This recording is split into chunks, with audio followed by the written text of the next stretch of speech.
Nation sur RTI1. Madame, Monsieur, bonsoir. Tout de suite les titres au sommaire de ce journal. Les chefs d'État et de gouvernement de la CEDEAO mutualisent leurs efforts pour une sortie de crise favorable au Mali. Le chef de l'État ivoirien Alassane Ouattara prenait part hier à un sommet extraordinaire à Accra sur le dernier coup de force dans ce pays.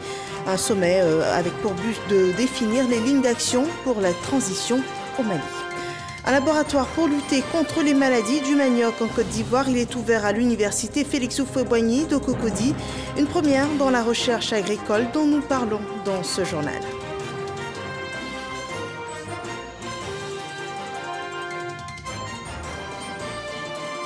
Nous ouvrons aussi la lutte anti-Covid. 100 000 doses de vaccins contre la Covid-19, des vaccins AstraZeneca, ont été réceptionnées hier dans la soirée. La cargaison reçue renvoie à 120 000 le nombre de doses reçues ce week-end dans le cadre de l'initiative COVAX.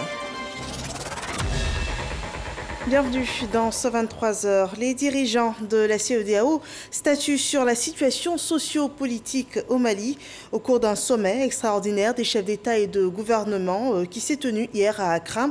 Le président de la République Alassane Ouattara, le président ivoirien, y participaient. Les chefs d'État et de gouvernement de la CEDEAO ont décidé de suspendre le Mali des institutions de la communauté et de mutualiser leurs efforts pour une sortie de crise favorable. Le point de Awa Touré. Les chefs d'État et de gouvernement de la CEDEAO, au rang desquels le président de la République Alassane Ouattara, réunis en session extraordinaire à Accra, la capitale ghanéenne, ont décidé de suspendre le Mali de toutes les institutions de la CEDEAO. C'est la réponse des dirigeants ouest-africains au coup de force des militaires maliens qui a vu la nomination du colonel Assimi Goïta à la tête de la transition. Les dirigeants de la CEDEAO, qui ont fermement condamné le coup d'État, ont appelé à la nomination immédiate d'un Premier ministre issu de la société civile et la libération des anciens présidents et premiers ministres de transition qui sont rentrés chez eux mais assignés à résidence. Les chefs d'État et de gouvernement de la CEDEAO ont par la suite réaffirmé la nécessité de respecter la période de transition de 18 mois décidée à Accra. Et dans ce contexte, la date du 27 février annoncée pour l'élection présidentielle doit être absolument maintenue. Avant de réitérer que le chef de la transition, le vice-président et le premier ministre ne doivent en aucun cas être candidats à la future élection présidentielle. Le sommet a réaffirmé le soutien de la CEDEAO pour accompagner le processus de transition au Mali. Au terme de ce sommet extraordinaire de la communauté économique des États de l'Afrique de l'Ouest consacré à la situation au Mali, le président de la République, Alassane Ouattara, a regagné Abidjan ce dimanche 30 mai dans la soirée. Voilà, la CEDEAO condamne donc le coup de force au Mali et réclame la poursuite du processus de transition civile et inclusif tout en se gardant d'autres sanctions. À Bamako, les personnalités politiques prennent acte de cette décision de la CEDEAO et se réjouissent de l'absence de sanctions économiques qui auraient pu compromettre la population malienne. Du côté du M5 RFP, le soutien de la CEDEAO pour accompagner le processus de transition ne réclamant pas un nouveau président est un bon signal. En Côte d'Ivoire, une quinzaine d'hommes d'affaires du Portugal étaient à Abidjan. Une mission de prospection économique et sociale des domaines d'investissement tels que la construction, les infrastructures ou encore les énergies renouvelables ou la santé. Le chef de la diplomatie ivoirienne, la ministre d'État, Kandia Camara, leur a accordé une audience. Le point de Laure Goretti, commenté par Godefroy Okambawa. Des hommes d'affaires portugais à Abidjan. Ils sont venus prospecter le marché ivoirien pour identifier les opportunités d'investissement dans le domaine des BTP, de l'humanitaire, de la peinture, de la construction d'infrastructures et de la santé. Qu'un partenariat soit créé. Ce n'est pas de chiffre d'affaires, c'est pas, évidemment il y a de business, mais l'important c'est de créer le lien pour que la relation soit prospère et que ça dure pendant plusieurs années. Des investissements qui pourront certainement contribuer à réduire le taux de chômage dans le pays. La ministre d'État, ministre des Affaires étrangères, de l'intégration africaine et de la diaspora, Kandia Kamisoko Kamara, a présenté les initiatives prises par le gouvernement ivoirien afin de favoriser des investissements gagnant-gagnant dans le pays. La Côte d'Ivoire est un pays d'hospitalité. La Côte d'Ivoire est prête à accueillir toutes les bonnes volontés qui voudront venir s'installer ici, travailler ici. C'est ce que nous souhaitons et c'est ce qui se passe aujourd'hui. Et nous souhaitons qu'à travers vous, d'autres hommes d'affaires portugais viennent en Côte d'Ivoire. Parce qu'il y a de la place pour tout le monde. Nous avons beaucoup d'opportunités ici en Côte d'Ivoire, dans divers domaines. Avant ce voyage en terre ivoirienne, l'ambassadeur de Côte d'Ivoire au Portugal a rencontré plusieurs maires dans la région du Douro, dans le cadre de la coopération décentralisée. Bientôt, plusieurs jumelages se feront entre les communes ivoiriennes et portugaises. Voilà un reportage commenté par Herman Guivet, notant que cette mission portugaise prévoit financer à hauteur de 30 millions la construction de routes et cela créera environ 450 emplois en Côte d'Ivoire, 450 000 emplois en Côte d'Ivoire. Nous parlons d'agriculture à présent, un centre régional dédié au manioc. Nous en parlions dans les titres. Il a été ouvert à l'annexe de l'université Félix Houphouët-Boigny d'Abidjan.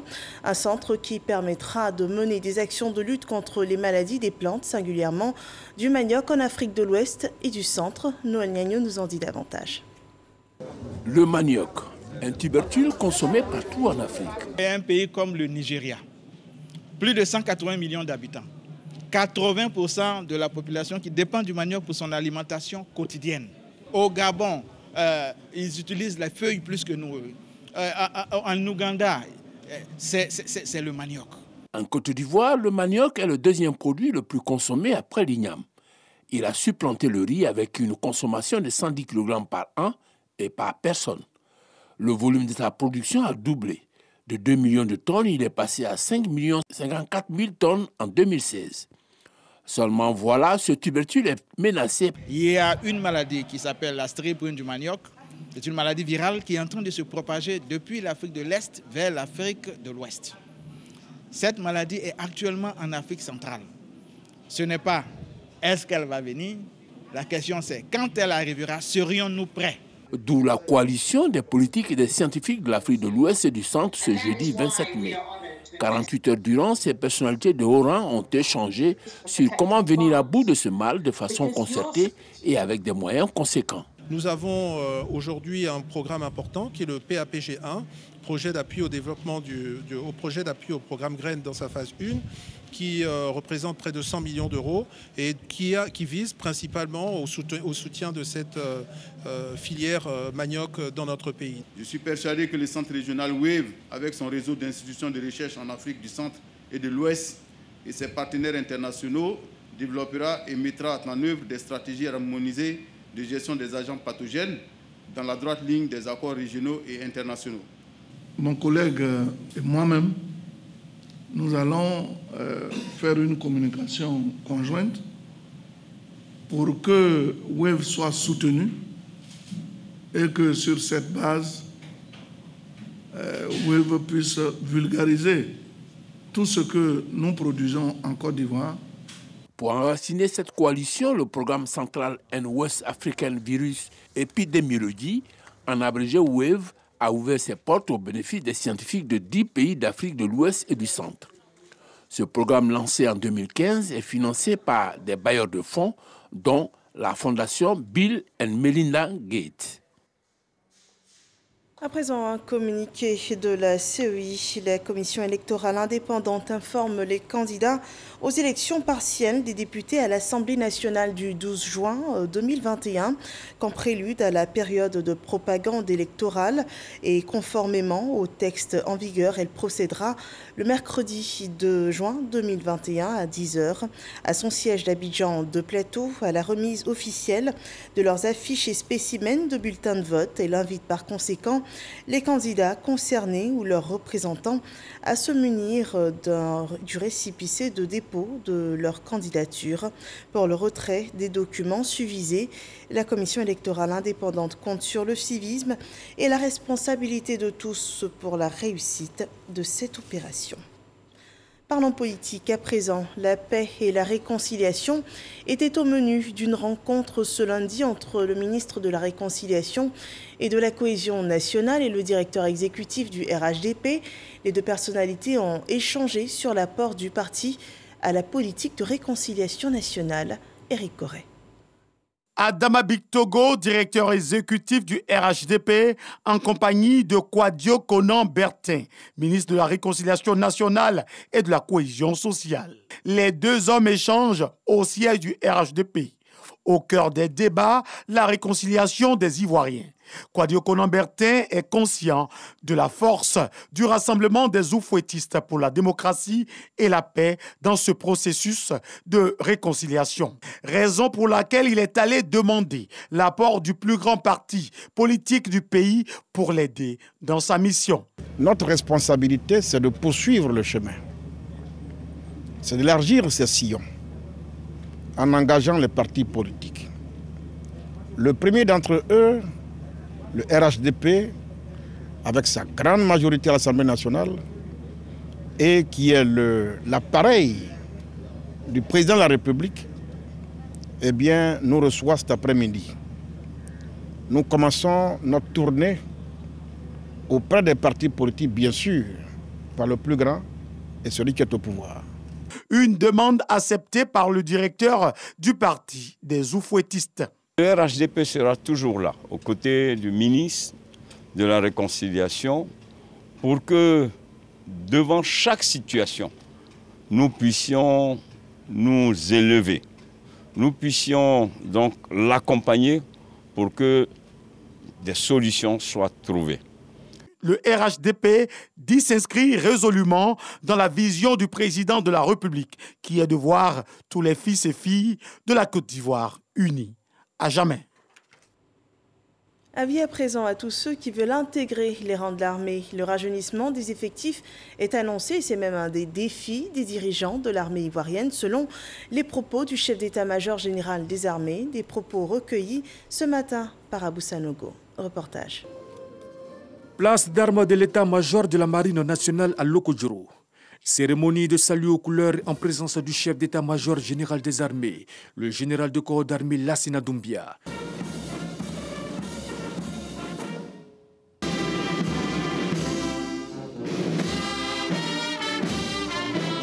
Le général de corps d'armée Lassina Doumbia, chef d'état-major général des armées, a entretenu ses hommes sur 3 points. La menace terroriste, la prise de conscience des menaces sécuritaires internes et le renforcement des capacités opérationnelles de ces hommes. Si ces alertes sécuritaires sont si récurrentes dans notre région nord, ce n'est pas du fait de la faiblesse de notre dispositif ou d'un quelconque dysfonctionnement. Cela est plutôt dû à la possibilité pour les terroristes de se replier de l'autre côté des frontières chaque fois qu'ils se heurtent à nos hommes. Aucun pouce de terrain ne leur sera cédé. Autre sujet abordé, le programme de départ volontaire à la retraite, un des points de la première loi de programmation militaire. 1000 personnels sous-officiers seront autorisés à quitter l'armée pour rejoindre des corps paramilitaires tels que la protection civile, les affaires maritimes et portuaires, les eaux et forêts et la garde pénitentiaire. Ce mécanisme permettra à ces administrations sœurs de renforcer leurs effectifs en occultant certains aspects de la formation, car il s'agit de militaires d'expérience immédiatement opérationnels.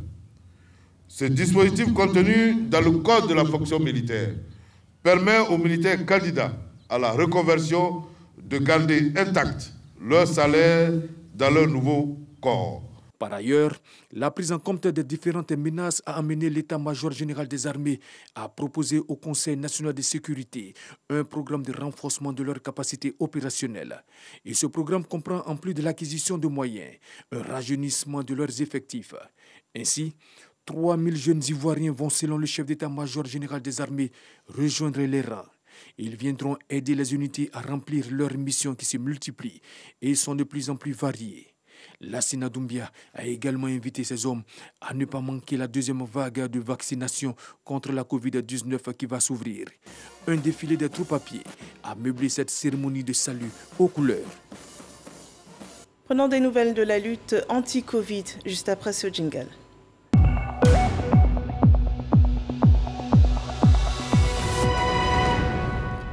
Ce 31 mai 2020, 10 nouveaux cas positifs au Covid-19, 26 nouvelles guérisons et 2 cas de décès sont annoncés par le ministère de la Santé. Ainsi, ce lundi, en Côte d'Ivoire, on dénombre 47 242 cas confirmés, dont 46 702 personnes guéries, 305 personnes décédées. Il reste encore 285 cas actifs. Il faut faire très attention. Sachez qu'un total de 541 449 doses ont été administrées à ce jour dans le pays. Et puis, les doses de vaccin AstraZeneca, la Côte d'Ivoire en reçoit toujours. L'objectif, c'est de parvenir à une immunité totale de la population. Sur 175 000 doses attendues, 100 000 doses ont été réceptionnées hier par les autorités sanitaires ivoiriennes. Et plus tôt, le dimanche 30 mai, une vague de 25 000 doses a aussi été reçue, des doses de vaccins anti-Covid reçues dans le cadre de l'initiative COVAX. La Côte d'Ivoire attend encore 25 000 doses de vaccins AstraZeneca. Tout comme le coronavirus, le tabagisme tue plus de 8 millions de personnes dans le monde. Dans notre pays, les adolescents de 13 à 15 ans sont les plus exposés à ce phénomène. Ce 31 mai, engager les adeptes du 6e doigt à arrêter de fumer dans le cadre de la 34e journée mondiale de la lutte anti-tabac. Les jeunes fumeurs ont été la cible de consultations de sevrage tabagique. Nous en parlons avec Didier Nguessa. Nul n'est autorisé à exposer autrui à la fumée de sa cigarette. Voici en substance le contenu de la loi anti-tabac de 2019 qui interdit de fumer dans les lieux publics. Un acquis qu'il faut renforcer continuellement et la journée mondiale sans tabac est un prétexte pour sensibiliser les jeunes fumeurs au sévrage tabagique. Dans le monde, on a dénombré environ 780 millions de personnes qui ont dit vouloir arrêter de fumer. Mais seulement 30% de ces personnes ont accès aux outils ou peuvent y parvenir. Alors, pour nos pays africains, c'est encore beaucoup plus grave. Notamment, les substituts nicotiques sont très chers. Une bouffée de cette cigarette à eau que nous inhalons équivaut à 20 cigarettes que nous brûlons. C'est aussi nocif, mais malheureusement, c'est prisé de plus en plus par la jeunesse. La prévalence du tabagisme est de l'ordre de 14% en Côte d'Ivoire et les fumeurs sont plus exposés aux formes graves de la Covid-19 selon le ministère de la Santé. Je voudrais lancer un appel à la population et plus particulièrement aux jeunes à s'engager à arrêter de fumer. Les services de santé sont disposés à apporter un appui au sévrage tabagique. Le gouvernement continue de faire des efforts pour accompagner ceux qui désirent se libérer de cette chaîne. Dans cette perspective, il reste engagé à la mise en œuvre de la Convention cadre de l'OMS pour la lutte anti-tabac.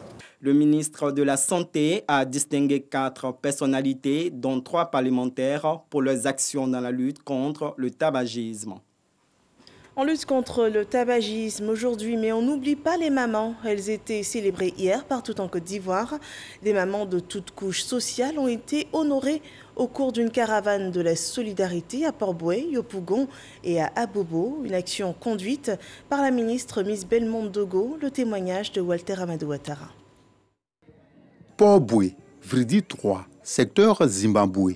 Sur la dalle en chantier de cette église vit une mère de 4 enfants dont le dernier en âge d'aller à l'école est non scolarisé faute de moyens financiers. Ça fait au moins 6 ans depuis que j'étais enceinte. J'ai été abandonnée Donc quand je suis venue, puis l'église m'a recueilli. Vraiment, c'est pas facile pour moi. Actuellement, je suis à la recherche d'une maison, mais j'ai dit, bon, je vais aller prendre la maison comme ça. Je sais pas comment il fait pour payer, parce que je vis seule avec les enfants. Je ne peux pas toujours les donner à manger. Lui, il a 5 ans maintenant. Ça s'appelle Josué, mais il n'aime pas qu'on fait son jugement, rien. Les conditions sociales de cette famille ont retenu l'attention de la ministre de la Solidarité et de la lutte contre la pauvreté. Accompagnée par la présidente de l'ONG Bloom, Miss Belmondogo a initié la caravane Solidarité Fête des Mères. C'est pour apporter un peu de sourire aux femmes veuves et démunies. Les bénéficiaires ont traduit leur gratitude au gouvernement et formulé des vœux de paix pour le pays. Mon mari est décédé. Ma fille, une aide-soignante, a perdu la vie dans un incendie causé par une bouteille de gaz. J'avais perdu tout espoir de vie. Avec cette visite de la ministre, je sens une solidarité autour de moi. Je ne m'attendais pas à cette visite. Je remercie le président de la République, Alassane Ouattara, et je prie pour que la paix demeure en Côte d'Ivoire. De l'émotion, il y en a eu lors de cette visite de solidarité, comme ici à Bobo. L'hôte de la ministre a perdu tous les membres de sa famille dans un incendie à Boaké. Perdre son mari et 3 enfants en même temps, c'est pas facile. Mon aîné venait à peine d'avoir sa licence le vendredi.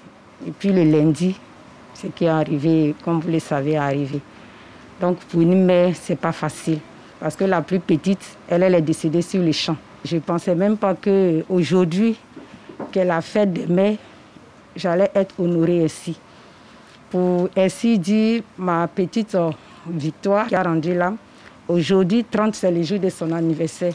La distribution des kits Solidarité Fête des Mères, cela n'avait qu'un seul but, apporter la joie et le sourire à la centaine de bénéficiaires.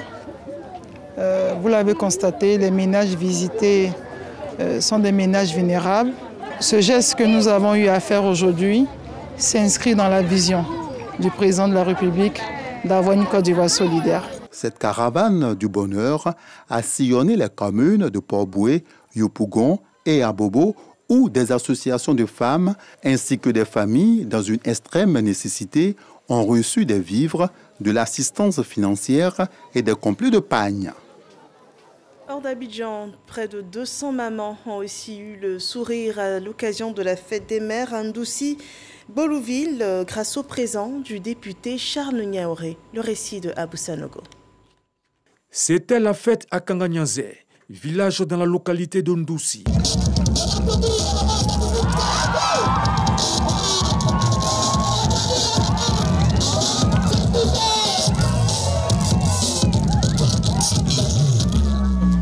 Et pour cause, les mamans de ce gros village étaient en l'honneur à l'occasion de la fête des mères qui était à sa 3e édition. Elles étaient plus de 200 à recevoir des présents des mains du député d'Ndoussi Bolouville, Charles Niaoré, qui a tenu à leur rendre hommage. Ce sont les femmes d'Alikro, ce sont les femmes de Beikro, ce sont les femmes de Boussoué, ce sont les femmes de Binao, ce sont les femmes de Yaobakro, ce sont les femmes de Ndoussi et de Bolouville qui aujourd'hui sont à Kanganyanzi. Je voudrais qu'on puisse retenir une seule chose. La politique ne doit pas nous diviser. C'est votre fête. Si nous sommes avec les autres cadres, on doit se battre pour vous. Cette cérémonie d'hommage à la mère a bénéficié du soutien des élus et cadres d'Ndoussi Bolouville, dont le maire, qui est venu les mains chargées de présents. Je dis, je vais accompagner ce geste, cette action citoyenne, de par ces petits présents. Mais quand tu as un bonheur, tu dois partager avec tes soeurs et tes frères voisins. La cérémonie a été marquée de danse et de chants en guise de remerciement à l'initiateur de cette fête, le député d'Ndoussi Bolouville, Charles Niaoré. Un bouquet des mères, mais aussi des pères ont été célébrés par la mutuelle sociale de la RTI, Musarti. Une belle célébration que nous rapporte Soro Corona. Double célébration des fêtes des mères et des pères à RTI Boaké. Cette année, la mutuelle sociale des agents de la radiodiffusion-télévision ivoirienne, Musarti, décide d'honorer les mères et les pères. Au niveau de la Musarti, nous avons, à notre niveau, décidé de célébrer et les mères et les pères. C'est pour nous donc l'occasion pour dire merci à notre parrain, l'honorable Traoré Dissa. Pour sortir de la célébration ordinaire des années précédentes, la Musati a innové. Innovation portant sur le concours culinaire, jeux de dames, d'awalé, de pétanque et concours de tir au but.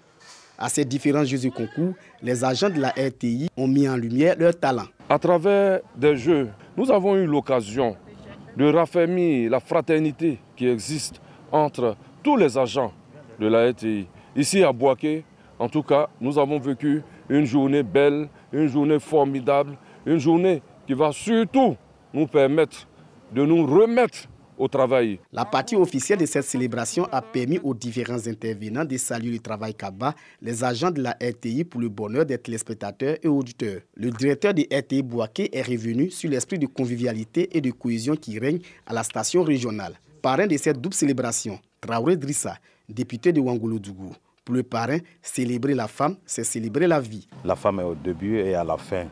Tout simplement, je peux aussi dire que la femme est le modèle achevé de l'homme sur la terre. Donc célébrer la femme, il n'y a pas un autre mot à dire que tout simplement merci et bonne fête à toutes les femmes du monde. Les lauréates des Jeux du concours s'avouent leur joie. Je suis heureuse. Ça montre que j'ai bien suivi la leçon avec ma grand-mère. Et c'est elle qui sera fière. J'ai fait de mon mieux à l'occasion de la fête des mères. Il fallait qu'on se refoule un peu, s'amuser un peu. Et puis, je souhaite une bonne fête à toutes les mères de la Côte d'Ivoire. Des prestations artistiques ont permis aux agents de RTI Bouaké de danser.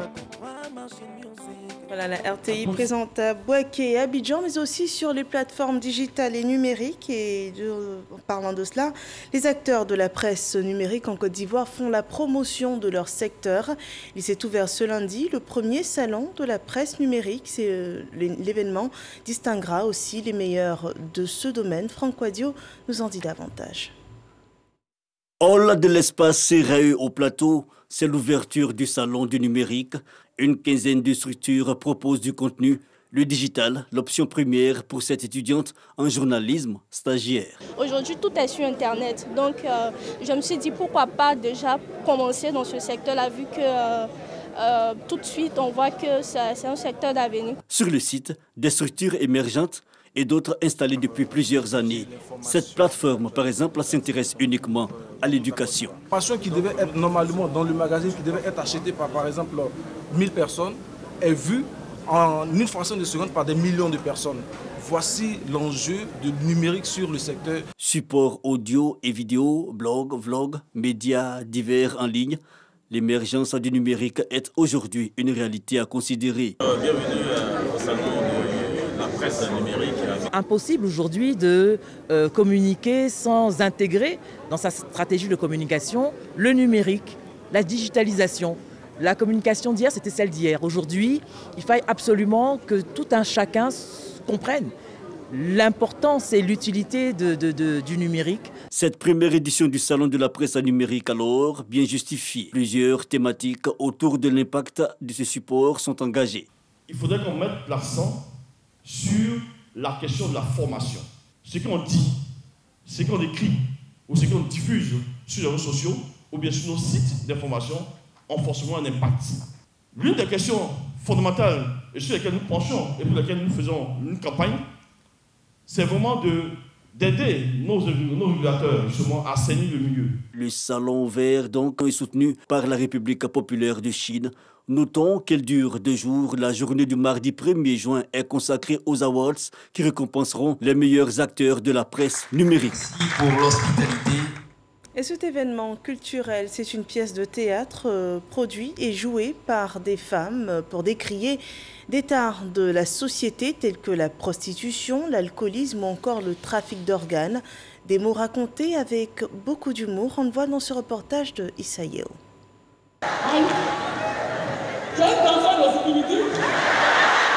Un spectacle d'humour entièrement assuré par des femmes au Palais de la Culture de Trècheville. Drôle de femmes. Pour cette 2e édition, tient toutes ses promesses. 2 générations d'actrices, les pagneuses et les coulantières croquent le sujet d'actualité à travers une fresque. Ah, la petite, ce qui va se passer, c'est de voilà. Ça s'envole. Oui, les sous sont entrés. Du coup, précis, Et Drôle de Femme est venu pour mettre ensemble, pour fédérer les talents féminins et surtout les valoriser. Aujourd'hui, ces femmes-là qu'on appréciait de loin individuellement, aujourd'hui, il y a une certaine émulation, il y a un certain engouement autour de ces femmes-là et on les voit autrement. Problèmes de loyer, prostitution, alcool, trafic d'organes, drogue sont entre autres sujets abordés avec dérision au cours de ce spectacle. Qui chante Maya Pendra? Qui? Caroline Da Silva. C'est bon, c'est propre. C'est bon les filles. Donc, on prend ça où? C'est la plus tchandjou de la cour. Tous les jours, elle vient avec garde noire, jaune, bleu, rouge, même orange. Je vous arrête pour trafic de drogue. Vous irez en prison avec votre complice. Des thématiques et le jeu scénique des actrices appréciés par les nombreux spectateurs. Le thème nous touche, surtout nous, nos mamans, que nous sommes, nos enfants, nos jeunes filles actuellement, qui ne vont pas à l'école, qui se livrent à l'alcool, à la drogue, à la prostitution. Vraiment que cela arrête.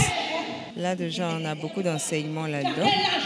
Il y a plusieurs thèmes qui sont développés et je pense que c'est à féliciter. Merci déjà à Caroline Da Silva. Il y a un certain nombre de vices qui traversent notre société et qui ont pour nom l'argent et le gain facile, les métiers qui n'honorent pas à la fois la société et la femme. Donc je pense qu'elles ont choisi de nous sensibiliser, de se sensibiliser elles-mêmes et d'appeler à quitter un certain nombre de pratiques qui n'honorent pas la femme.